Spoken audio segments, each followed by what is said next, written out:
खुश आमदीद है आपका न्यूज 18 उर्दू डिजिटल में। एक तरफ आईपीएल 2025 पूरे जोर शोर से चल रहा है तो वहीं दूसरी तरफ बीसीसीआई दूसरे मसलों में भी मशगूल नजर आ रही है।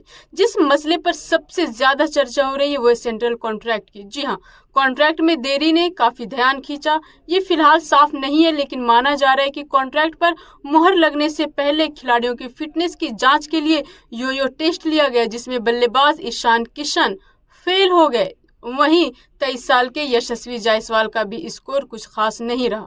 ईशान किशन का योयो टेस्ट में 15.2 का स्कोर रहा, जो बीसीसीआई की तरफ से तय 16 के स्कोर से कम है। इस स्कोर को पार करने पर ही खिलाड़ी को पास माना जाता है, लेकिन ईशान किशन का स्कोर इससे कम का है।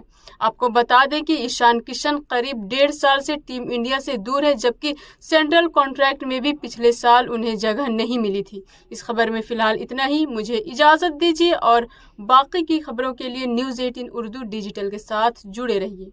शुक्रिया। फी अमानिल्लाह।